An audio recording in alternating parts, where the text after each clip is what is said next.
لله رب العالمين والصلاة والسلام على سيد الأنبياء والمرسلين وعلى آله الطيبين الطاهرين وعلى من تبعهم بإحسان إلى يوم الدين أما بعد قال الله تبارك وتعالى في القرآن المجيد أعوذ بالله من الشيطان الرجيم بسم الله الرحمن الرحيم ولقد آتيناك سبعا من المثاني والقرآن العظيم لا تمدن عينيك إلى ما متعنا به أزواجا منهم ولا تحزن عليهم واخفض جناحك للمؤمنين وقل إني أنا النذير المبين كما أنزلنا على المقتسمين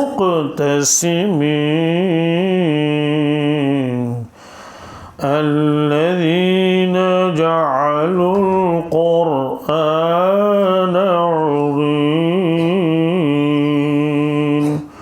صدق الله العظيم. یہ سورہ ہجر کی 27ویں اور 88ویں آیت ہے. اس کی کچھ تفصیل پہلے آ گئی. اللہ تعالیٰ فرماتے ہیں کہ بے شک ہم نے آپ کو 7 آیتیں جو بار بار دہرائی جاتی ہیں اور عظمت والا قرآن عطا فرمایا ہے. اس کی تفصیل آ گئی کہ 7 آیتوں سے مراد یہاں سورہ فاتحہ ہے. اس کا شان نزول کیا ہے، یہ کس موقع پر اللہ تبارک تعالی نے یہ آیتیں نازل فرمائیں. تفسیر ابن کثیر میں لکھا ہے کہ حضرت رسول اکرم صلی اللہ تعالی علیہ وسلم کے یہاں کچھ مہمان آئے، تو مہمانوں کو کھلانے کے لیے آپ کے پاس اس وقت کچھ نہ تھا، تو آپ ایک یہودی کے پاس گئے اور یہودی سے یہ فرمایا کہ مجھے کچھ سامان چاہیے لیکن اس وقت میرے پاس پیسے نہیں ہیں، رجب کے مہینے پہ میں آپ کو یہ ادا کر دوں گا. یعنی ادھار مانگا اس سے، لیکن اس نے انکار کیا. اس نے کہا میں ادھار نہیں دیتا جب تک کوئی چیز یہاں رہن نہیں رکھو گے، گروی نہیں رکھو گے. تو اس وقت آپ نے فرمایا کہ اللہ کی قسم میں آسمانوں میں بھی امین ہوں اور زمین والوں میں بھی امین ہوں، یعنی امانت دار. فرمایا کہ اگر مجھے ادھار دیتا اور یہ چیز میرے ہاتھ فروخت کر لیتا تو میں اس کو ضرور ادا کرتا. تو اس وقت کچھ صحابہ کے دلوں میں یہ خیال آیا، بعض لوگوں نے زبان سے کہا کہ کاش ہمارے پاس مال ہوتا، ہم رسول اللہ صلی اللہ علیہ وسلم کی ضرور خدمت کرتے، کیونکہ اکثر صحابہ غریب تھے. تو اس موقع پر اللہ تعالیٰ نے یہ آیتیں نازل فرمائی. وہ اس میں خطاب تو ہے رسول اللہ صلی اللہ علیہ وسلم کو، لیکن سنانا ہے امت کو. یہ بھی اللہ تعالیٰ کا ایک عجیب معاملہ ہے کہ اگر امتیوں کو ڈائریکٹ سنائیں گے کہ تم ان کی طرف کیوں دیکھتے ہو، ان کے مال و دولت کی طرف، امتی کہے گا بھائی اللہ نے مجھے ڈانٹ دیا، اللہ نے مجھے. اور اس لیے جب بھی ایسا موقع ہوتا اللہ تعالیٰ خطاب فرماتے ہیں رسول اللہ صلی اللہ علیہ وسلم کو. سنانا ہے کن کو؟ جیسے فَأَمَّ الْيَتِيمَ فَلَا تَقْهَرْ، کہ آپ کسی یتیم پر ظلم نہ کریں. تو خطاب کن کو کر رہے ہیں؟ رسول اللہ صلی اللہ علیہ وسلم کو، لیکن سنانا کن کو ہے؟ دوسروں کو، ورنہ آپ نے تو یتیموں کو پالا، یہ تو تصور میں بھی نہیں ہو سکتا آپ ظلم کریں۔ وَأَمَّا السَّائِلَ فَلَا تَنْهَرْ، اور اگر آپ کے پاس کوئی سائل آئے تو آپ اس کو جھڑکے نہیں، آپ اس کو ڈانٹیے نہیں۔ تو آپ نے کس کو جھڑکا تھا، کس کو ڈانٹا تھا؟ کسی کو بھی نہیں۔ وَأَمَّا بِنِعْمَةِ رَبِّكَ فَحَدِّثْ، جو اللہ نے آپ کو نعمتیں دی ہیں اس نعمتوں کا اظہار کرنا چاہیے۔ تو یہ سارے صفات تو آپ میں تھے، تو سنانا ان کو، تو یہاں بھی سنانا تھا امت کو کیا؟ لا تمدن عینیک، کہ آپ اپنے نگاہوں کو ان کی طرف نہ ڈالیں۔ کن کی طرف؟ الی ما متعنا بہ ازواجا منہم، جن لوگوں کو ہم نے مال و دولت سے نوازا ہے، خوب دیا ہے ان کو، ان میں سے بہت سارے لوگ ہیں جن کو ہم نے بہت سامان دے دیا ہے، آپ ان کی طرف نگاہ اٹھا کر نہ دیکھیں۔ تو ظاہر سی بات ہے آپ ان کی طرف نگاہ اٹھا کر کیوں دیکھتے؟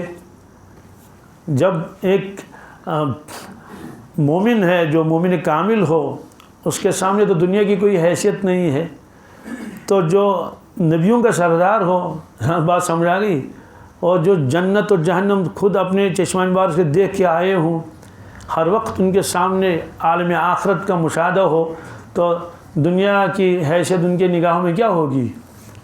آپ تو خود فرماتے تھے کہ اگر دنیا کی قیمت مچھر کے پر کے برابر ہوتی تو اللہ تعالیٰ دشمنوں کو، جو اللہ کو نہیں مانتے، انکار کرتے ہیں، ان کو پانی کا ایک گھونٹ بھی نہیں دیتے دنیا میں۔ اللہ فرماتے ہیں میرا تو یہ ضائع ہو جائے گا، پانی کا گھونٹ میں نہیں دوں گا، اپنوں کو دوں گا، دشمنوں کو نہیں دوں گا، تو فرمان برداروں کو دوں گا، نافرمانوں کو نہیں دوں گا۔ تو معلوم یہ ہے کہ پوری دنیا کی حیثیت مچھر کے پر کے برابر بھی نہیں ہے۔ اسی طرح سے آپ تشریف لے گئے مدینہ طیبہ میں، وہاں جس جگہ پر لوگ یہ کوڑا کرکٹ ڈالتے تھے، اور کسی کی مرغی مر گئی، کسی کا بھیڑ مر گیا، بکری مر گئی، تو مدینہ طیبہ سے دور جا کے اس کو ڈالتے تھے، وہیں سے جانور کتے وغیرہ جو بھی تھے وہ آ کر اس کو کھاتے تھے۔ تو ایک مرتبہ آپ وہاں سے تشریف لے گئے، وہ جگہ آج بھی ہے۔ ہمارا ایک دوست وہاں جب ان سے ملاقات ہوتی ہے تو وہ جگہ دکھاتا ہے کہ یہی جگہ ہے، یہ وہ ہے، یہ وہ ہے، اور انہوں نے کہا کہ یہ وہ جگہ ہے، اور تو اس کو آج عنبریہ کہتے ہیں، اور وہاں باقاعدہ آبادی ہے آج، اور مسجد بھی ہے، اور مسجد کا نام مسجد منارتین، یہ انہوں نے بتا دیا کہ یہ وہ جگہ ہے۔ کتابوں میں تو آیا تھا، اب یہ کون سی جگہ ہے یہ تو معلوم نہیں، انہوں نے کہا یہ وہ جگہ ہے۔ بہرحال جگہ جو بھی ہو، آپ وہاں سے تشریف لے جا رہے تھے، کچھ صحابہ آپ کے ساتھ تھے، تو وہاں ایک بکری کا مرا ہوا بچہ تھا، آپ وہاں ٹھہر گئے اور اس بچے کی طرف دیکھنے لگے، بکری کا بچہ، تو صحابہ کرام بھی دیکھنے لگے۔ آپ نے فرمایا صحابہ تم میں سے کون ہے جو اس بکری کے بچے کو 1 درہم میں خریدے؟ ہے کوئی تیار؟ آپ کو معلوم تھا نا کون تیار ہو سکتا ہے، لیکن ان کے ذہن میں بٹھانا تھا تاکہ وہ اپنی زبان سے کہیں کہ اس کو خریدنے کے لیے کوئی تیار نہیں ہے۔ ظاہر سی بات ہے، مرا ہوا بچہ ہے، اس کو کون خریدے گا؟ تو صحابہ کرام نے عرض کیا یا رسول اللہ صلی اللہ علیہ وسلم، ہم میں کوئی شخص اس کے لیے تیار نہیں ہے اس کو خریدے، کہ یہ تو کسی کام کا ہے ہی نہیں۔ گویا صحابہ کرام نے کہا کہ یہ حقیر ہے، یہ کسی قیمت کا نہیں ہے، کون خریدے گا اس کو، مرا ہوا بکری کا بچہ ہے۔ آپ نے فرمایا کہ قسم اس پروردگار کی جس کے دست قدرت میں میری جان ہے، والذی نفس محمد بیدہ، اپنا نام مبارک لے کر فرمایا جس کے قدرت میں میری اچھا فرمایا کہ دنیا اس سے زیادہ حقیر ہے اللہ کی نظروں میں جتنا حقیر یہ بکری کا بچہ تمہاری نگاہوں میں ہے۔ تو جو ہستی لوگوں کے دلوں سے دنیا کی محبت نکال دے تو ظاہر سی بات ہے ان کے اپنا قلب مبارک کا کیا حال ہوگا۔ اس لیے یہاں اگر خطاب حضور صلی اللہ علیہ وسلم کو ہے، لیکن سنانا کس کو ہے؟ امت کو۔ کہ مطلب تو یہ کہ کسی نے کہا ہوگا کہ یہ تو یہود ہیں، مسلمان بھی نہیں ہیں، اور ان کو اتنا اللہ نے مال و دولت دیا ہے، تو اس پر یہ آیتیں نازل ہوئی کہ ہم نے آپ کو عظمت والا قرآن عطا فرمایا ہے، اس کے سامنے ان دنیا کی چیزوں کی اور مال و دولت کی کوئی حیثیت نہیں ہے۔ تو سنانا تھا کن کو؟ صحابہ کرام کو، کہ آپ کیوں نگاہ اٹھا کر ان کی طرف دیکھتے ہیں۔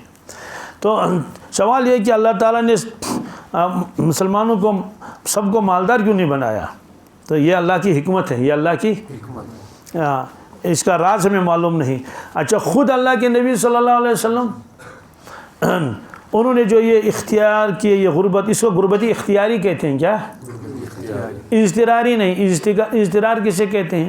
ایک آدمی مالدار بننا چاہتا ہے لیکن بنتا نہیں، کیا بنتا نہیں؟ مثلا کاروبار کیا اس نے تو وہاں گھاٹا آ گیا۔ تو جو آدمی کاروبار کرتا ہے وہ نفع کے لیے کرتا ہے، نقصان کے لیے؟ تو جو کاروبار کیا تو اس میں نقصان ہو گیا، کسی سال اس نے اخروٹ خریدے تو اس میں نقصان ہو گیا، کسی سال اس نے سیب خریدے تو اس کا نقصان ہو گیا، کسی جگہ فیکٹری لگا دی تو اس میں نقصان ہو گیا۔ تو بیچارہ غربت کے دن گزار رہا ہے، لیکن اس کا دل نہیں چاہتا ہے کہ وہ غربت کے دن گزارے، وہ چاہتا ہے کہ میں مالدار بن جاؤں، لیکن پھر بھی نہیں بن رہا ہے۔ اس کو غربتی اضطراری کہتے ہیں، کیا؟ تو مجبوری کی وجہ سے وہ غربت کے دن گزار رہا ہے۔ ایک ہے غربت اختیاری۔ اختیاری کا مطلب یہ ہے ایک شخص جان بوجھ کر سیدھی سادھی غربت والی زندگی گزارتا ہے، اگر وہ چاہے، کیا؟ تو وہ بادشاہوں کی طرح ٹھاٹھ کی زندگی گزار سکتا ہے۔ یہ حال ہے اللہ کے نبی صلی اللہ علیہ وسلم کا۔ آپ نے جان بوجھ کر ایسا کیا۔ سوال کیسے؟ اللہ تبارک تعالیٰ نے آپ کو فرمایا، اے ہمارے حبیب محمد صلی اللہ علیہ وسلم، اگر آپ چاہیں گے تو یہ جو مکہ شریف کے پہاڑ ہیں اور جو میدانوں میں یہ جو سنگریزے ہیں، چھوٹے چھوٹے پتھر، ہم ان کو سونے کا بنا دیں گے آپ کے لیے، اور یہ بھی کریں گے کہ جہاں آپ تشریف لے جائیں گے یہ پہاڑ آپ کے ساتھ چلیں گے۔ کیا یہ اللہ کی قدرت میں نہیں ہے؟ کیا اللہ کی قدرت میں ہے؟ مطلب تو یہ ہے کہ آپ اتنے مالدار بن جائیں گے، اور جتنا تقسیم کرنا چاہو کر لو، خیرات بھی کر لو، وہ بھی کر لو، اپنے اوپر بھی خرچ کر لو۔ لیکن آپ نے اس کو پسند نہیں فرمایا کہ یا اللہ مجھے یہ منظور نہیں۔ اب دوسری شکل یہ ہے کہ آپ کے پاس غیب سے کھانا آ جائے گا، کیا مشکل ہے؟ اور اللہ تعالیٰ نے خود ذمہ داری لے لی ہے، وَأَمُرْ أَهْلَكَ بِالصَّلَاةِ وَاصْطَبِرْ عَلَيْهَا لَا نَسْأَلُكَ رِزْقًا نَحْنُ نَرْزُقُكَ۔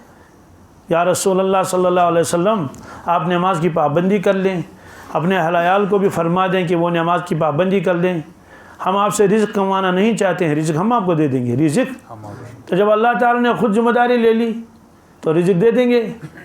تو ایک شکل تو یہ ہے کہ یہ پتھر سارے سونے بن جائے، سونے کے بن جائے۔ دوسری شکل یہ کہ غیب سے کھانا آئے، کیا؟ تو غیب سے کھانا آ سکتا نہیں آ سکتا؟ کیا قرآن پاک میں نہیں ہے؟ حدیثوں میں نہیں ہے؟ حضرت مریم رضی اللہ تعالیٰ عنہ کے بارے میں لکھا ہے، قرآن پاک نے فرمایا کلما دخل علیہا زکریا المحراب وجد عندها رزقا قال یا مریم ان لک ھذا قالت هو من عند اللہ۔ تو حضرت زکریا علیہ السلام جو حضرت مریم رضی اللہ عنہ کے خالو تھے، ان کے ذمے ان کی خدمت تھی، ان کی تربیت میں تھی وہ، تو ایک کمرہ ان کے لیے بنایا گیا تھا، اسی میں عبادت کرتی تھی۔ تو حضرت زکریا علیہ السلام وہاں لے جاتے تھے ان کے لیے کچھ روٹی جو بھی ہو، کھانا وغیرہ۔ تو قرآن پاک فرماتا ہے کہ وہ دیکھتے تھے کہ وہاں رزق رکھا ہوا ہے، اور ایسے پھل ہیں جو اس علاقے میں اس وقت نہیں تھے، بے موسم کے پھل، یعنی ان پھلوں کا موسم ختم ہو چکا تھا۔ تعجب سے پوچھا انا لک ھذا، یہ کہاں سے آیا؟ یہاں تو میرے علاوہ کوئی آتا بھی نہیں۔ کیونکہ بعض کتابوں میں لکھا ہے وہ دوسری منزل پر عبادت کرتی تھی، اور اس پر چڑھنے کے لیے ایک سیڑھی لگائی جاتی تھی، تو حضرت سیڑھی لگاتے تھے تو چڑھتے تھے، پھر واپس حضرت سیڑھی ادھر کو رکھ دی۔ جو بھی ہو، بہرحال یہ ہے کہ ذمہ داری تھی حضرت زکریا علیہ السلام کو کہ آپ ان کے کھانے کا انتظام کریں، اور وہ اللہ کر رہی تھی۔ تو انہوں نے کہا یہ کہاں سے آیا؟ قالت هو من عند اللہ، کہ خالو جان یہ اللہ تعالیٰ نے بھیجا تھا۔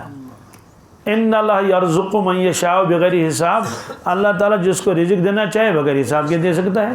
مطلب تو ہے کہ اخروٹ دینے کے لیے اخروٹ کے درخت کا محتاج اللہ تعالیٰ نہیں ہے، کسی کو سیب دینا ہو اس کے لیے سیب کے درخت کا محتاج نہیں، کسی کے پاس روٹیاں بیچنی ہو تو اس کے لیے اللہ تعالیٰ زمین کا اور گیہوں اور غلے کا محتاج غیب سے بیچ سکتا ہے۔ آخر جنت میں کون زمینداری کرے گا؟ سارا اپنی قدرت سے اللہ تعالیٰ کر لے گا۔ تو جب ایک خاتون جو نبی نہیں ہے، یہ تو طے ہے کہ کوئی خاتون دنیا میں نبی نہیں آئی ہے۔ ہاں قرآن پاک نے فرمایا وہ صدیقہ تھی، کیا؟ وہ امہ صدیقہ، عیسیٰ علیہ السلام کی والدہ صدیقہ تھی، تو مقام صدیقت پہ تھی، مقام نبوت تو نہیں ملا تھا نا۔ تو جب صدیق کے لیے ایسا کیا جائے گا کہ غیب سے کھانا آ جائے، تو جو سید المرسلین ہوں گے تو اس کے لیے کھانا غیب سے آ جائے یہ کون سا مشکل ہے؟ لیکن آپ نے اس کو بھی پسند نہیں فرمایا۔ ایک صحابی کے بارے میں بھی لکھا ہے، بخاری شریف کی روایت، حضرت خبیب رضی اللہ تعالیٰ عنہ، اس کو کفار نے بند کیا تھا کہ ان کو شہید کرنا ہے۔ کہا کیوں؟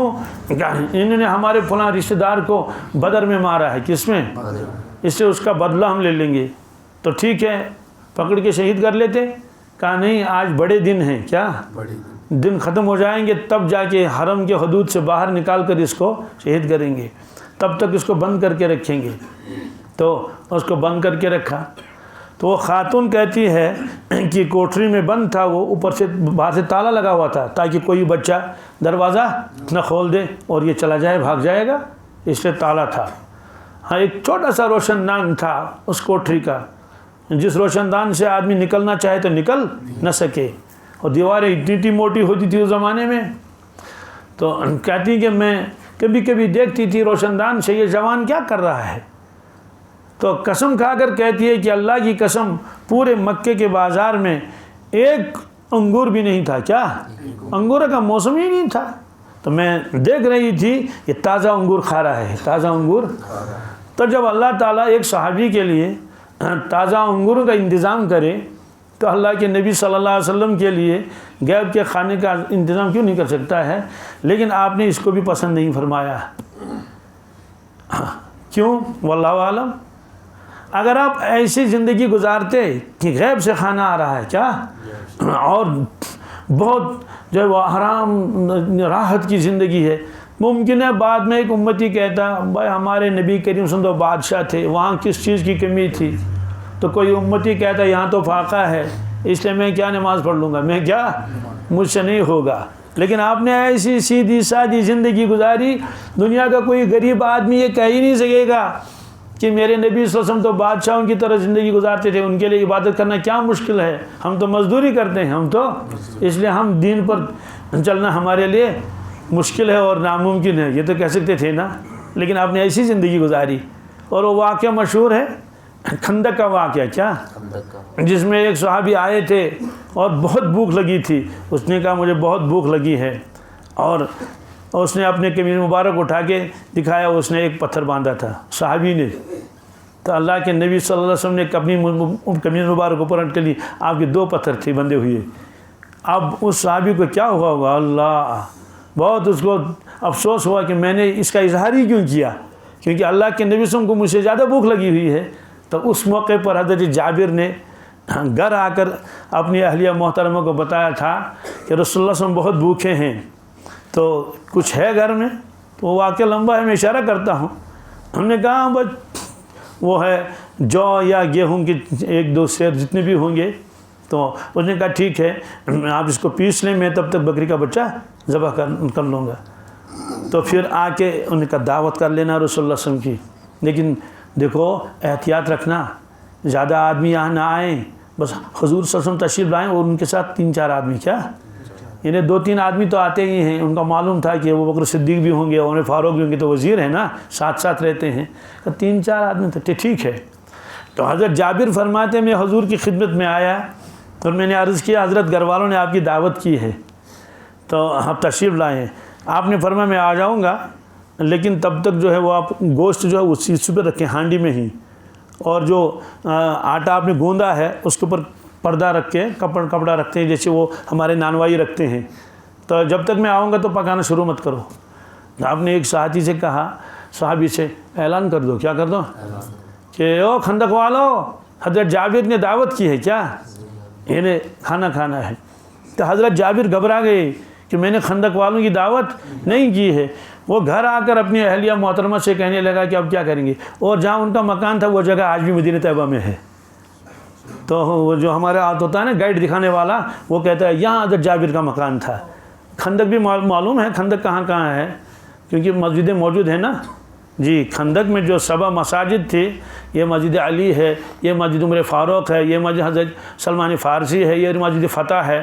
ان میں سے 3-4 مسجدیں اب بھی ہیں، موجود ہیں، 2-3 تو اس میں آ گئی۔ وہ جو نئی مسجد انہیں بنائی اس کا نام مسجد خندق، کیا، بہت بڑی مسجد ہے وہاں آج۔ تو اہلیہ محترم نے کہا کہ کہ افسوس آپ نے ایسے کیوں کیا، اعلان کیوں کرایا آپ نے؟ انہوں نے کہا میں نے اعلان نہیں کیا۔ کہ پھر کس نے کیا؟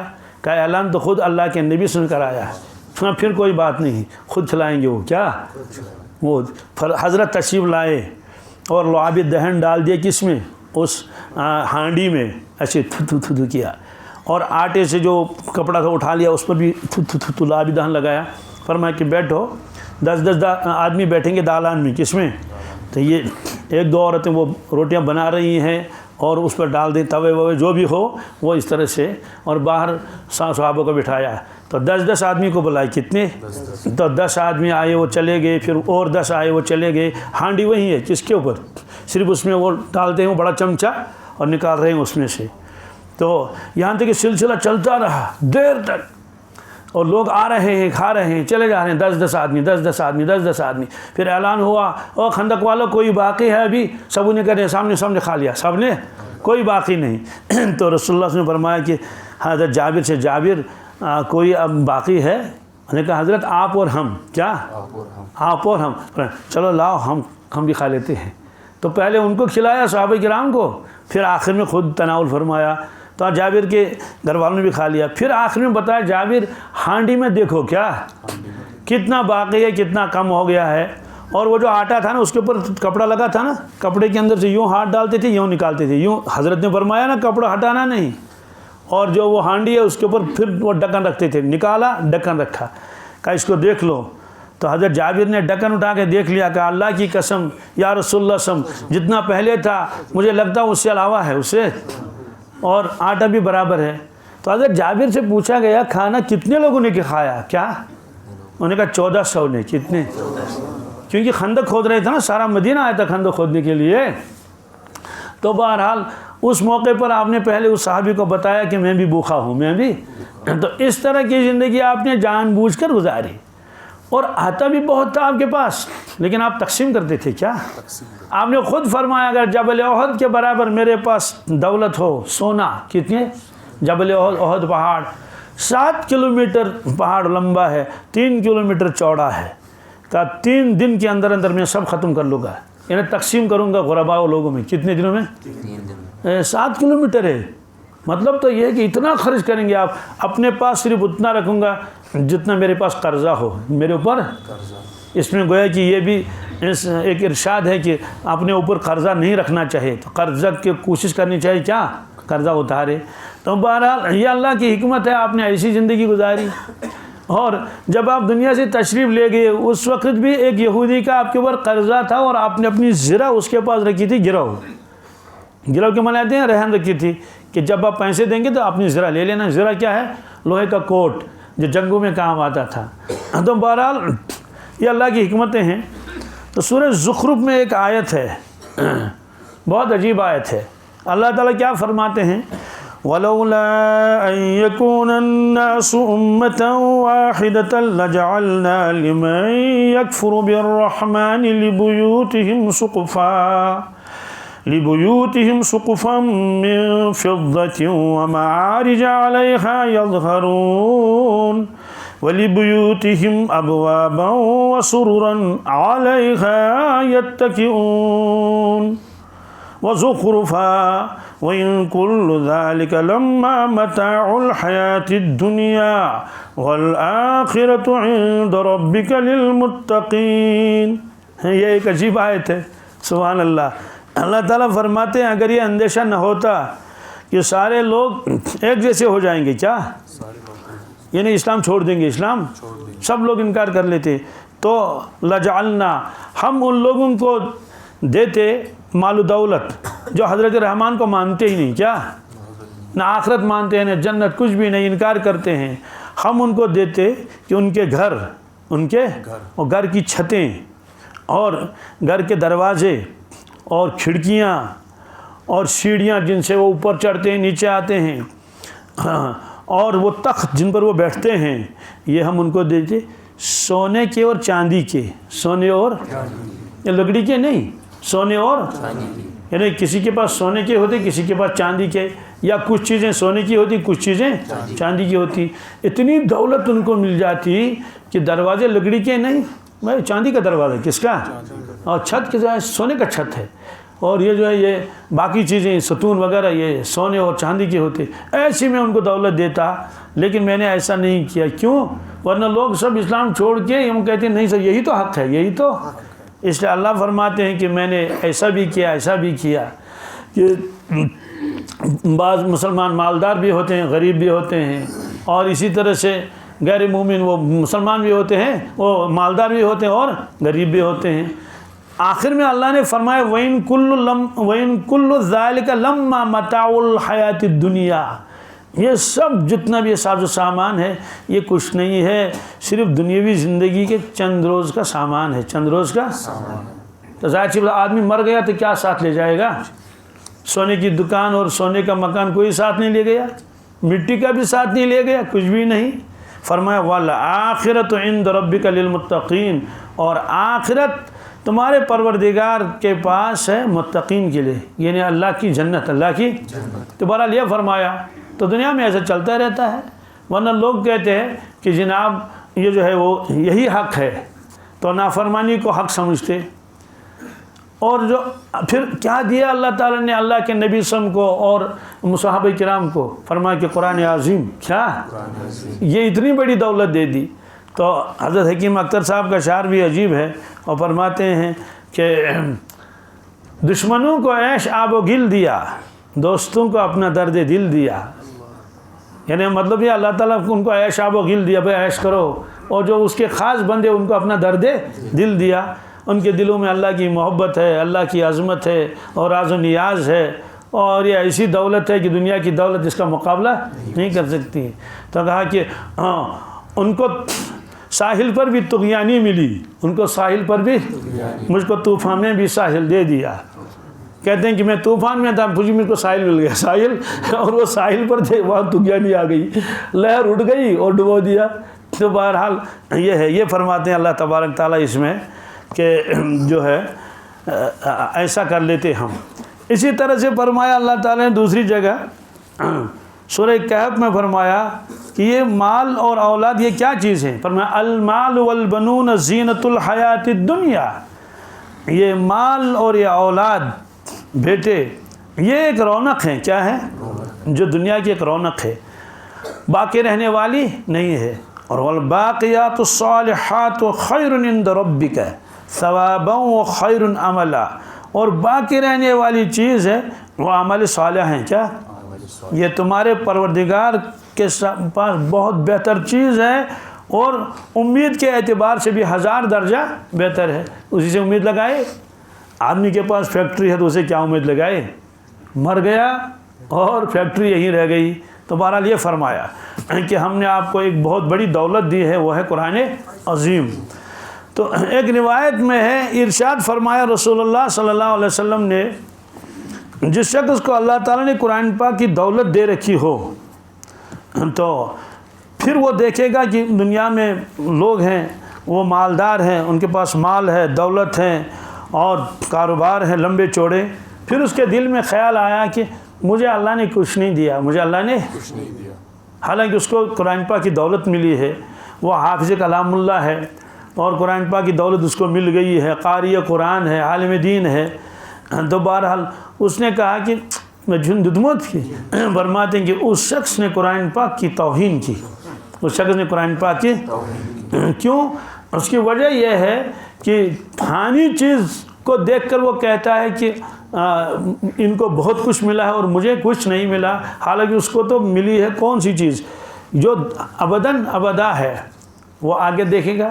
اسی وجہ سے اللہ کے نبی صلی اللہ علیہ وسلم نے جس طرح سے آپ نے زکوٰۃ کے فضائل بیان فرمائے، حج کے فضائل بیان فرمائے، نماز کے فضائل، مستقل آپ نے قرآن پاک کے فضائل بیان فرمائے ہیں، بے شمار روایتیں ہیں۔ حضرت عثمان غنی فرماتے ہیں رضی اللہ تعالیٰ عنہ، ارشاد فرمایا رسول اللہ صلی اللہ علیہ وسلم نے، خیرکم من تعلم القرآن وعلمہ، رواہ البخاری و ابو داود و ترمذی و النسائی و ابن ماجہ۔ تو اتنی کتابوں میں یہ روایت ہے، کیا فرمایا؟ تم میں بہترین وہ شخص ہے، سب سے بہتر شخص وہ ہے جو قرآن پاک سیکھے اور سکھائے۔ اس سے معلوم ہوا کہ قرآن پاک پہلے سیکھنا چاہیے، تبھی تو سکھائے گا۔ بعض حضرات نے فرمایا کہ یہاں سیکھے پھر وہ سکھائے یا نہ سکھائے تو دونوں کے لیے فضیلت ہے، سیکھنے والے کے لیے بھی اور سکھانے والے کے لیے۔ اس کی وجہ کیا ہے؟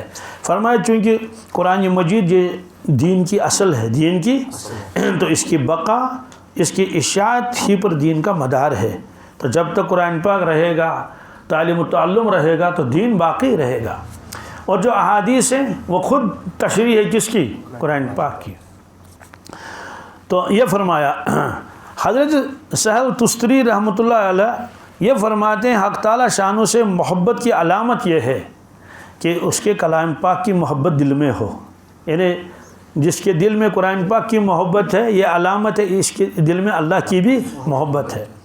اور قیامت کے دن جو عرش کے نیچے 7 آدمی ہوں گے، اس روایت میں تو 7 کا تذکرہ ہے، لیکن بعض روایتوں میں ایک اور شخص کا تذکرہ بھی آ رہا ہے۔ وہ کون ہے؟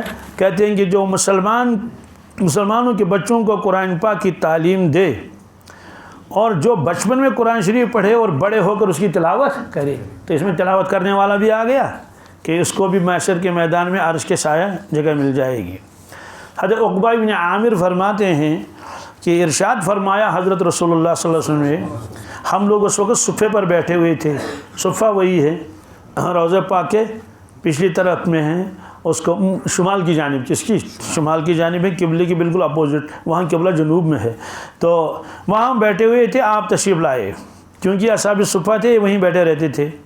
آپ نے فرمایا تم میں سے کون شخص اس کو پسند کرتا ہے کہ وہ صبح صبح جائے بازار بطحان میں یا عقیق میں، وہاں خرید و فروخت ہوتی تھی جانوروں کی، اور وہاں سے 2 اونٹنیاں لائے، بہت بہترین اونٹنیاں، اور کوئی دھوکہ نہیں، کچھ نہیں، ظلم نہیں، گناہ نہیں، قطع رحمی نہیں، بالکل 2 اونٹنے وہ لے کر آئے۔ تو صحابہ کرام نے عرض کیا حضرت اس کو تو ہر شخص پسند کر سکتا ہے کہ 2 اونٹنیاں مفت میں مل گئی، 2 اونٹنیاں، اور گئے اور لائے۔ آپ نے فرمایا کہ مسجد میں جا کر 2 آیتوں کا پڑھنا یا پڑھا دینا یہ 2 اونٹنیوں سے بہتر ہے، اور اگر 3 آیتیں پڑھ لی 3 سے بہتر ہے، 4 آیتیں پڑھ لی 4 سے افضل ہے، یا بتاتے رہے۔ تو بہرحال یہ آپ فرما رہے تھے۔ تو ان وہ صحابہ جو یہ کہتے تھے کہ ہمارے پاس مال و دولت کی کمی ہے، تو اللہ تعالیٰ نے ان کو یہ بتا دیا تمہارے پاس ایک عظیم خزانہ ہے، وہ ہے قرآن مجید۔ حضرت عائشہ صدیقہ رضی اللہ تعالیٰ عنہ نے حضرت رسول اکرم صلی اللہ علیہ وسلم کا یہ ارشاد نقل کیا ہے کہ قرآن کا ماہر ملائکہ کے ساتھ ہوگا۔ کن کے ساتھ؟ جو میر منشی کہلاتے ہیں، اور فرماتے ہیں کہ جو شخص قرآن شریف کو پڑھتا ہے اٹکتا ہوا پڑھتا ہے، کیا ابھی اس کی روانگی نہیں ہوئی ہے اور اس سے تھوڑی دقت اٹھانی پڑتی ہے، اس کو ڈبل اجر ہے۔ کیا ہے؟ جو اچھا پڑھتا ہے اس کو تو سنگل اجر ہے، اس کو 1 ثواب ہے، اور جو یہ اٹک کے پڑھتا ہے اس کو کیا ہے؟ اب اندازہ لگائیے، ورنہ ایک کہتا ہے بھائی میرے پڑھنے میں کیا فائدہ، میں اٹک پڑھ لیتا ہوں، وہ تو بہت پڑھ لیتا ہے، اس کو تو زیادہ ثواب۔ کہا کہ نہیں، آپ کو زیادہ ثواب ملے گا، ایک پڑھنے کا، ایک مشقت اٹھانے کا۔ تو یہ ماہر کا مطلب کیا ہے؟ مطلب تو یہ ہے کہ جو قرآن پاک اچھا پڑھتا ہو، یاد بھی خوب ہو۔ تو ان فرشتوں کے ساتھ ان کو کیوں مشابہت دے دی؟ کہتے ہیں فرشتے لوح محفوظ سے نقل کرتے ہیں، کیا لوح محفوظ سے قرآن پاک کو محفوظ نقل کرتے ہیں، چونکہ ان کا کام ہی وہی ہے، اور چونکہ ان کا کام ہی وہی ہے اس لیے مل گئے یہ دونوں، کہ یہ بھی اسی ڈپارٹمنٹ کے ساتھ تعلق رکھتا ہے، وہ بھی۔ حضرت عبداللہ ابن عمر فرماتے ہیں، ارشاد فرمایا رسول اللہ صلی اللہ علیہ وسلم نے کہ حسد 2 شخصوں کے سوا کسی پر جائز نہیں۔ کیا ہے؟ لا حسد الا اثنین، رجل آتاہ اللہ القرآن فهو یقوم به آناء اللیل وآناء النہار، ورجل آتاہ اللہ مالا فهو ينفق منه آناء اللیل وآناء النہار، رواہ البخاری والترمذی والنسائی۔ یہ کیا مطلب ہے کہ 2 شخصوں کے علاوہ کسی پر حسد جائز؟ سوال حسد تو جائز ہے ہی نہیں کسی پر، تو 2 شخصوں پر ہی کیوں؟ حسد کی ممانعت بھی آئی ہے کہ حسد نیکیوں کو ایسے کھاتا ہے جیسے آگ لکڑی کو۔ یہ جو حسد کرتا ہے لوگوں سے، فلاں کو گاڑی مل گئی، اس کے پاس گاڑی نہیں رہنی چاہیے، فلاں کو نوکری مل گئی، اس کی نوکری وہ ہونی چاہیے، واپس لے جانی چاہیے، جو بھی ہو، تو فلاں کے پاس مال و دولت یہ نہیں رہنا چاہیے، یہ حسد کہلاتا ہے کیا؟ تو یہ حسد بہت بری چیز ہے. کیوں؟ سب اللہ کے بندے ہیں. جب آدمی چاہتا ہے کہ مجھے یہ چیز ملنی چاہیے، دوسروں کو بھی ملنی چاہیے. حسد یہی ہے کہ یہ چیز اس کے پاس نہ رہے، مجھے ملے یا.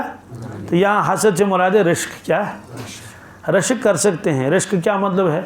یا اللہ آپ نے اس کو ایسے دے دیا، مجھے بھی دے دے. اس کے پاس جو ہے وہ رہے، اضافہ ہی ہو جائے، کوئی کمی اس کو، لیکن مجھے بھی ایسے دے دے. اس کی اجازت ہے. یہ ہر نعمت کے بارے میں ایسا آدمی تمنا کر سکتا ہے، لیکن آپ نے اس میں فرمایا کہ گویا کہ عام حالات میں دوسری چیزوں کے بارے میں تو گویا رشک بھی نہیں کرنا چاہیے. کیا؟ بلکہ جو اللہ نے دیا اس پر راضی رہے. وہ روایت اس سے پہلے بھی آ چکی ہے. حضرت ابو ہریرہ رضی اللہ تعالیٰ عنہ فرماتے ہیں ہم لوگ خدمت اقدس میں حاضر تھے. اللہ کے نبی صلی اللہ علیہ وسلم نے فرمایا من یأخذ عنی ہؤلاء الکلمات فیعمل بہن او یعلم من یعمل بہن، کہ مجھے کچھ ارشاد فرمانا ہے اس وقت. آپ میں سے کوئی شخص ہے جو ان ارشادات کو حاصل کرے، لیکن شرط یہ ہے کہ اس پر عمل کرے اور دوسروں کو سکھائے. ارشاد بھی نہیں فرمایا، پہلے ہی شرط لگا دی، اس پر عمل بھی کرنا ہے اور دوسروں کو پہنچانا ہے. یہ تو بہت مشکل ہے نا، جب معلوم ہی نہیں کیا فرمائیں گے، پتہ نہیں میں کر سکوں یا نہ کر سکوں. تو یہ حضرت ابو ہریرہ رضی اللہ عنہ فرماتے ہیں میں نے کہا انا یا رسول اللہ صلی اللہ علیہ وسلم، میں اس کے لیے حاضر ہوں. کیا؟ نے کہا جو بھی ہو میں عمل کر لوں گا. اتنے پختہ تھے. اللہ اکبر. کیونکہ خود فرماتے ہیں کہ میرے پاس نہ دکان تھی نہ میرے پاس باغ تھا، بس 24 گھنٹے پڑا رہتا تھا. کس میں؟ صفحے کے اوپر اور مسجد نبوی میں رہتا تھا. اسی لیے سب سے زیادہ روایتیں انہوں نے کی ہیں. تو انہوں نے کہا جو بھی ہو. تو آپ نے مجھے اپنے قریب بلایا، فاخذ بیدی، آپ نے میرے دست مبارک کو اپنے دست مبارک میں ایسے تھام لیا. وعد خمسا، تو 5 چیزیں گنائی. کتنی؟ 5. ایک فرمایا اتق المحارم تکن عابد الناس. فرمایا ابو ہریرہ محارم جو ہیں حرام چیزیں، ان سے اپنے آپ کو بچاؤ، دور رہو ان سے، تو عابدوں میں پہلا نمبر ملے گا. دوسرا فرمایا وَرَضَّ بِمَا قَسَمَ اللَّهُ لَكَ أَغْنَى النَّاسِ تَكُنْ أَغْنَى النَّاسِ. جو اللہ نے لوگوں کو مال و دولت دیا ہے نا، اس کی طرف نظر نہ کرنا. جو آپ کو اللہ نے خود دے دیا اس پر قناعت کرنا. کیا؟ وَرَضَّ بِمَا قَسَمَ اللَّهُ لَكَ، راضی رہنا اس پر جو اللہ نے آپ کو دے رکھا ہے. تو تکن اغنى الناس، مالداروں میں پہلا نمبر آپ کو لکھ دیا جائے گا. مطلب اس پر قناعت کرنا، لوگوں کے مال و دولت کو دیکھ کر رشک بھی نہ کرنا، یا اللہ مجھے یہ ملے، یا اللہ مجھے. بہرحال فرمایا اگر رشک کرنا ہوتا تو میں لوگوں سے کہتا ہے 2 شخص قابل رشک ہیں. کتنے؟ 2. ایک وہ شخص جس کو اللہ نے قرآن پاک عطا فرمایا ہو اور وہ رات دن اس کی تلاوت کرتا ہے. کیا کرتا ہے؟ تلاوت کرتا ہے. دوسرا وہ شخص جس کو اللہ نے مال دیا ہو. کیا؟ اور وہ مال کو خرچ کرتا ہے رات اور دن نیک کاموں میں. کس میں؟ یہ 2 شخص واقعی قابل رشک ہیں. اس کے علاوہ کوئی قابل رشک نہیں ہے. کیوں؟ یہ 2 شخص جو ہیں ایک تو اللہ کے کلام کے ساتھ مشغول ہے. کیا ہے؟ اور عجیب بات ہے اس کا نمبر پہلے بتایا. کلام اللہ کے ساتھ مشغول ہونے والے کا نام کیا لے لیا؟ پہلے لے لیا. اور دوسرے نمبر پر مال والے، کیونکہ وہ مال والا مال خرچتا ہے، کرتا ہے غربا پر، یتامہ پر، مدارس پر، مساجد پر، یتیموں پر، ہے نا. اس لیے اللہ نے اس کی اتنی فضیلت بتائی ہے. اور روایت میں ہے کہ ایک روایت میں سلطہ مسلط کر دیا اس کے اوپر. الحمدللہ تلاوت کرنے والے آج بھی ہیں. آپ کو تعجب ہو جائے گا، اس مجلس میں ایک شخص وہ بھی ہے جو روزانہ 10 پارے پڑھتا ہے. کیا؟ اسی مجلس میں ہے وہ. کس میں؟ اسی محفل میں ہے وہ. جی. تو 10 پارے روزانہ پڑھتا ہے. معلوم ہوا کہ زمین خالی نہیں، زمین خالی نہیں. اور ایک جگہ ایک بزرگ ہے، بوڑھا ہو گیا ہے، میں کبھی کبھی جاتا ہوں اس کے پاس. وہ ختم قرآن کر لیتا ہے اور پھر لکھتا ہے کہ میں نے آج ختم کیا، آج ختم کیا. تو 2 مرتبہ میں نے اس کو دیکھا. یہ سال جو آیا جنوری جو پہلے گیا، اس میں بھی میں اس کے پاس گیا تھا. جنوری کے مہینے میں اس نے پہلے سال کا وہ اتنا بڑا پرچہ نکالا. تو اس میں تھا اس سال میں نے 125 ختم قرآن کیے. کتنے؟ اسی میں پڑھا لگا رہتا ہے، بس نماز اور تلاوت. اس کے علاوہ اس کو کوئی کام، کیونکہ بچے بڑے ہو گئے ہیں اور ان کی شادیاں ہو گئی ہیں اور بچوں کے بچے بھی بڑے ہو گئے ہیں، ان کی بھی بعض کی شادیاں ہو گئی ہیں. تب وہ پڑھا رہا ہے اسی میں لگا رہتا ہے، تو یہ سعادت مندی ہے۔ یہ فرمایا کہ یہ دو شخص ہیں کہ اگر رشک کی اجازت، رشک کی تو اجازت ہے ہی، لیکن بس یہ دو قابل رشک ہیں۔ ہاں حسد بمانا رشک ہے یہ، تو یہ بھی آپ نے فرمایا۔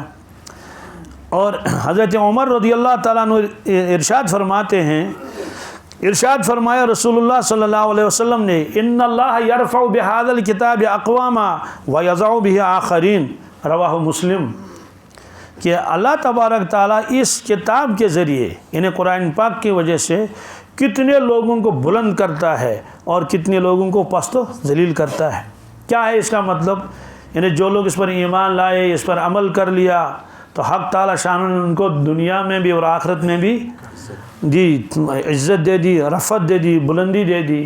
اور جو اس پر عمل نہیں کرتا ہے، اس کے حقوق پورے نہیں کرتا ہے، اللہ تعالیٰ بچائے، وہ دنیا میں بھی ایسے ہی رہ گیا اور آخرت میں بھی ایسا رہا، کیونکہ حقوق پورے نہیں کی۔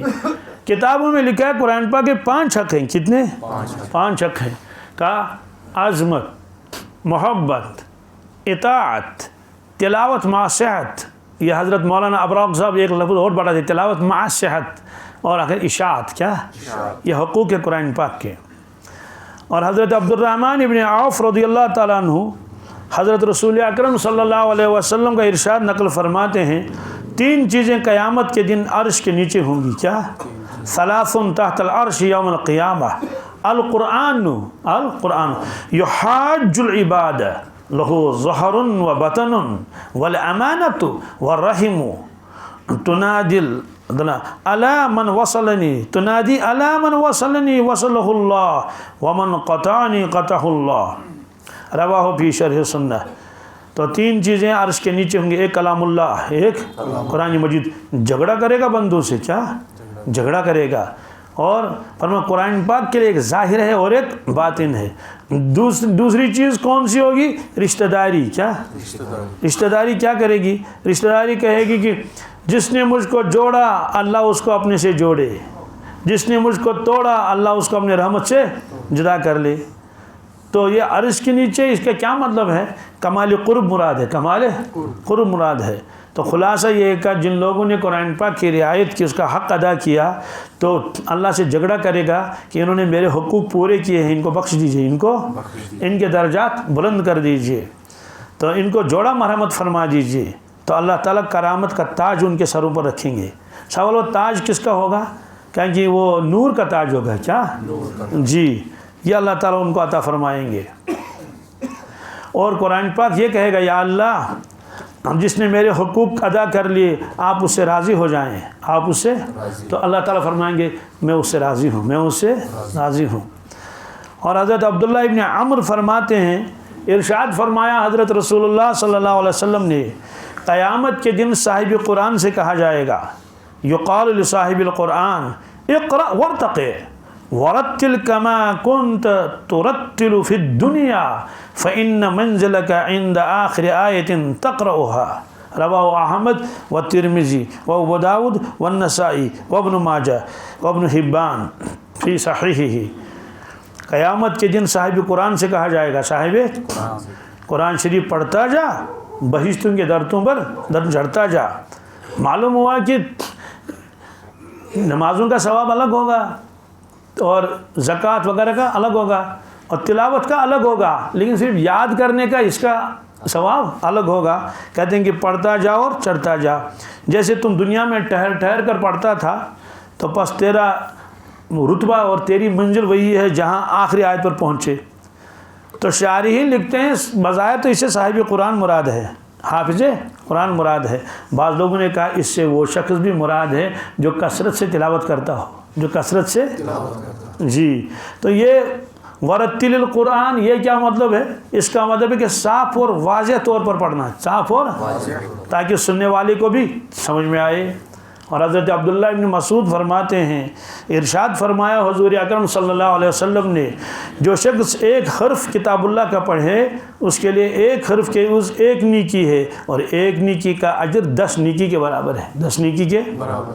پھر آپ نے بطور مثال کے فرمایا کہ میں یہ نہیں کہتا ہوں الف لام میم ایک حرف ہے، نہیں، الف ایک حرف ہے کیا؟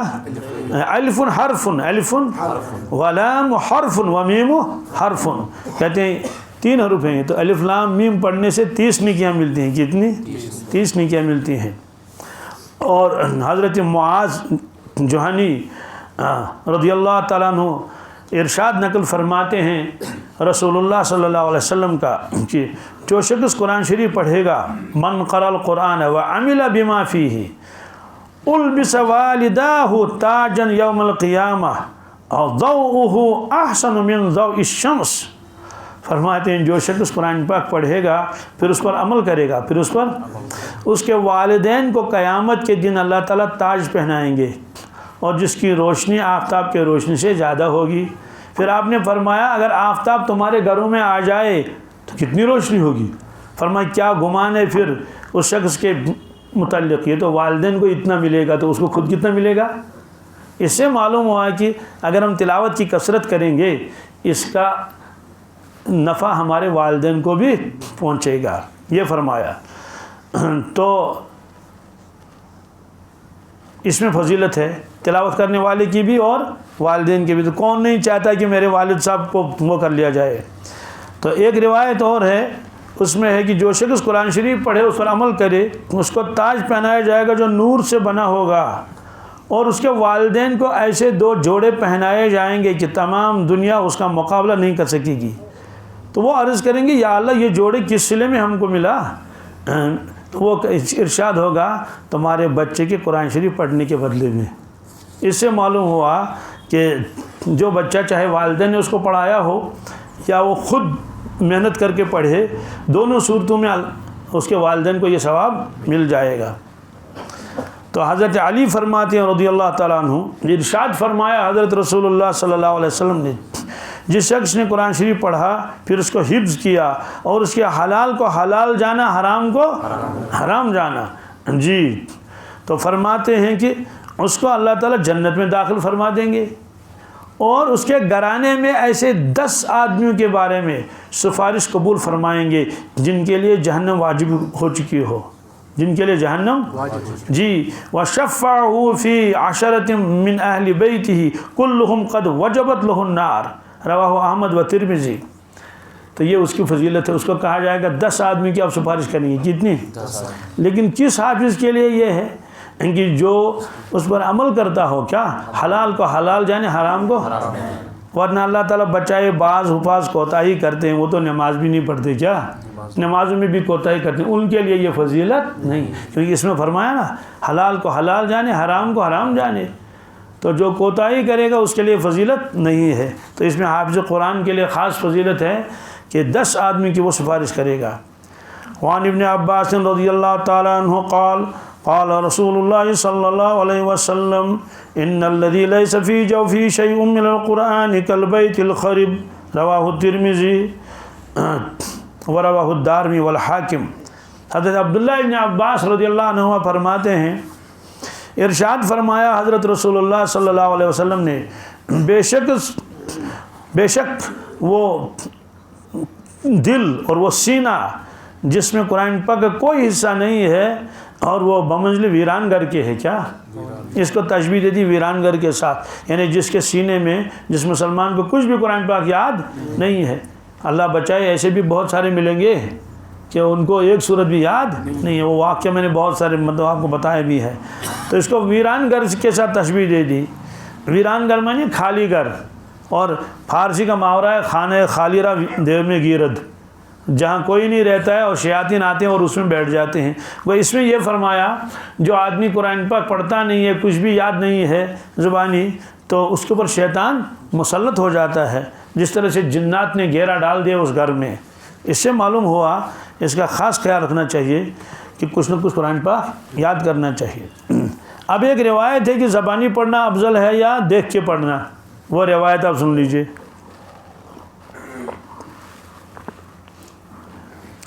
حضرت اوس ثقفی رضی اللہ تعالیٰ عنہ اور حضرت عثمان ابن عبداللہ، یہ دونوں حضرات نقل کرتے ہیں کہ ارشاد فرمایا رسول اللہ صلی اللہ علیہ وسلم نے، کلام اللہ شریف کا حفظ پڑھنا، کیا یعنی زبانی، جیسے آپ کو سورہ یاسین زبانی یاد ہے اور آپ پڑھ رہے ہیں، یہ 1000 درجہ رکھتا ہے ثواب. کتنا؟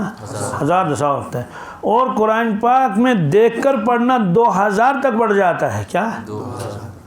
یعنی جو آدمی زبانی پڑھ رہا ہے سورہ یاسین، اس کو یاد ہے، گاڑی میں پڑھ رہا ہے، چلتے چلتے پڑھ رہا ہے، اس کو فرمائے اس کو 1000 درجہ ہے. کیا؟ 1000. اور جو دیکھ کے پڑھتا ہے اس کو 2000 درجے کا. اب سوال یہ ہے کہ افضل وہ ہے یہ ہے. تو بعض روایتوں میں تو زبانی پڑھنے کی فضیلت آئی ہے، اس میں تو دیکھ کے پڑھنے کی فضیلت آئی ہے. تو اور اللہ کے نبی صلی اللہ علیہ وسلم نے خود زندگی بھر کبھی قرآن پاک دیکھا ہی نہیں. اولا تو قرآن پاک ایک جگہ تھا نہیں، اور پھر آپ پڑھتے بھی نہیں تھے. جو بھی آپ تلاوت کرتے تھے وہ آپ زبانی کرتے تھے. نمازوں میں تو زبانی پڑھا جاتا ہے، اور نمازوں کے علاوہ بھی آپ تلاوت کرتے تھے. سورہ دخان آپ پڑھتے تھے، سورہ الف لام میم سجدہ پڑھتے تھے، جو آپ بستر شریف پر تشریف لاتے تھے. اب سوال ہے کہ افضل کیا ہے؟ تو اس کا جو ہے آخر میں فرمایا کہ یہ حضرت امام نووی رحمۃ اللہ نے فیصلہ کیا کہ انسان لوگوں کے اعتبار سے الگ الگ ہے. کیا؟ کسی کے لیے زبانی پڑھنا افضل ہے، کسی کے لیے دیکھ کر پڑھنا افضل ہے. کسی کے لیے زبانی پڑھنا افضل ہے. مثلا پکا حافظ ہے، جید ہے، کیا ہے، وہ پڑھتا ہے. ہمارا ایک ساتھی ہے، اس نے میرے ساتھ حفظ کیا ہے، لیکن وہ چھوٹا تھا، میں بڑی عمر کا تھا، اس لیے اس کا اتنا پختہ یاد ہے. وہ جاتا ہے سری نگر سے راجوری، تو وہ آتے جاتے میں زبانی خط بھی قرآن کر لیتا ہے. ادھر سے 10-15 پارے پڑھ لیے، ادھر سے بھی 10-15 کچھ رہ گئے تو وہ وہاں پڑھ لیتا ہے. اس کا اتنا پختہ قرآن پاک ہے کہ وہ گاڑی چلاتا ہے لیکن زبان سے جیسے معلوم شریف پڑھ لیتے ہیں. ہے یہیں سری نگر میں کام کرتا ہے، پختہ حافظ ہے وہ. تو ایسے لوگوں کے لیے افضل ہے کہ زبانی پڑھ لیں. کیا؟ لیکن جو کچا ہو، کیا ہو، اس کو پورا نہیں ہے، یا یہ کہ یاد ہی نہیں ہے، تو اس کے لیے افضل ہے کہ وہ کیا کر لے. تو جو اٹکتا ہو، بھول جاتا ہو، اس کے لیے افضل ہے، کیونکہ جب وہ دیکھ کر پڑھے گا تو غلطی کا امکان نہیں رہے گا. قرآن شریف سامنے ہے تو غلطی کیسے رہے گی؟ لیکن زبانی میں پھر بھی کچھ نہ کچھ ہو سکتا ہے. تو بعض لوگوں کے لیے زبانی پڑھنا افضل ہے، بعض لوگوں کے لیے دیکھ کے پڑھنا افضل ہے، اور ہم لوگوں کے لیے دیکھ کے پڑھنا ہی افضل ہے، کیونکہ سارے حافظ بھی نہیں ہوتے، اور دوسری بات اگر حافظ بھی ہوگا تو اتنا پختہ بھی نہیں ہوتا. حضرت عبداللہ ابن عمر رضی اللہ تعالیٰ عنہ فرماتے ہیں، قال رسول اللہ صلی اللہ علیہ وسلم ان هذه القلوب تصدع كما يصدع الحديد اذا اصابه الماء. قیل یا رسول اللہ صلی اللہ علیہ وسلم وما جلاؤها؟ قال کثرت ذکر الموت وتلاوت القرآن. رواہ البیہقی فی شعب الایمان. حضرت عبداللہ ابن عمر فرماتے ہیں رضی اللہ عنہما، ارشاد فرمایا حضرت رسول اکرم صلی اللہ علیہ وسلم نے کہ لوگوں دلوں کو بھی زنگ لگ جاتا ہے، دلوں کو بھی خواہش پہ دلن، جیسے لوہے کو پانی لگنے سے زنگ لگتا ہے تو اس کی رونق ختم ہو جاتی ہے. تو عرض کیا گیا کہ حضرت ان کی صفائی کی کیا صورت ہے، یعنی دل کی صفائی کی. لوہے کو صفائی کرنے تو پتہ ہی ہے کیا کیا ریگ مال لگائیں گے اور کیا کیا لگا دیں گے، آج وہ اس کے لیے بہت ساری چیزیں آئی ہیں. تو آپ نے فرمایا موت کو کثرت سے یاد کرنا اور قرآن پاک کی تلاوت کرنا. تو معلوم یہ ہوا کہ قرآن پاک کی تلاوت سے آدمی کے دل کا زنگ دور ہو جاتا ہے. اب یہاں اس کو تشبیہ دے دی گئی ہے آئینے کے ساتھ. کس طرح سے؟ جیسے آئینے میں تھوڑا زنگ لگتا ہے، پھر آپ آئینہ دیکھو تو شکل صاف نہیں آئے گی. ایسے فرماتے ہیں کہ جب دل پر میل کچیل آ جاتا ہے تو پھر اس پر جو ہے وہ معرفت کا انعکاس نہیں ہوتا ہے، معرفت کا انعکاس نہیں ہوتا ہے. تو دل کی مثال آئینے کی سی ہے. جس قدر آئندہ دھندلا ہوگا تو انعکاس بھی اس میں کیا ہوگا. انعکاس کے معنی یہاں دیکھتے نہیں، پر ادھر سے وہی چیز آتی ہے، نظر آ جاتی ہے وہی. تو یہ فرمایا، اس سے معلوم ہوا کہ دل کا صاف کرنا بھی ضروری ہے، اور اس کی ایک شکل کون سی؟ تلاوت بھی. ہاں ذکر سے بھی دل کا زنگ دور ہو جاتا ہے، اور بغیر مجاہدے کے یہ دل زیادہ صاف نہیں ہوتا ہے. خواجہ صاحب نے فرمایا آئینہ بنتا ہے رگڑے لاکھ جب کھاتا ہے دل. آئینہ بنتا ہے رگڑے لاکھ جب کھاتا ہے دل. کچھ نہ پوچھو دل بڑی مشکل سے بن پاتا ہے دل. کٹ گئی ایک عمر میری اس افہام اور تفہیم میں، دل کو سمجھاتا ہوں میں مجھ کو سمجھاتا ہے دل. فرمایا کہ آئینہ بنتا ہے جب رگڑے لاکھ کھائے گا. کیا؟ بہت رگڑے لگے گا تب جا کے یہ آئینہ بن جاتا ہے. کچھ نہ پوچھو، دل بڑی مشکل سے بن پاتا ہے. دل کہتے ہیں کیا میں پوچھوں کیا، بہت مشکل ہو جاتا ہے. یعنی اتنے مجاہدے حضرت خواجہ صاحب نے کیے ہیں. حضرت عائشہ صدیقہ رضی اللہ تعالیٰ عنہ حضرت رسول اکرم صلی اللہ علیہ وسلم کا ارشاد نقل کرتے ہیں. بہت قیمتی ارشاد ہے یہ کہ ہر چیز کے لیے کوئی شرافت اور افتخار ہوا کرتا ہے کیا، جس پر آدمی فخر کرے. تو جسے وہ تفاخر کیا کرتا ہے، میری امت کی رونق اور افتخار قرآن شریف ہے کیا. یعنی لوگ اپنے آباء و اجداد اور خاندان سے بہت ساری چیزوں کو منسوب کر کے ان کی بڑائی ظاہر کرتے ہیں کیا، ان کی شرافت ظاہر کرتے ہیں. پدرم سلطان بود فرماتی ہے میری امت کا جو افتخار ہے، جو باعث فخر جو چیز ہے، وہ قرآن پاک ہے کیا. تو اس کے پڑھنے سے، اس کے یاد کرنے سے، اس کے پڑھانے سے، اس پر عمل کرنے سے غرض ہر چیز قابل افتخار ہے. تو اللہ تبارک تعالی ہم سب کو نصیب فرمائے تاکہ ہم بھی تلاوت کریں، تدبر کریں، غور و فکر کریں، اس پر عمل کریں.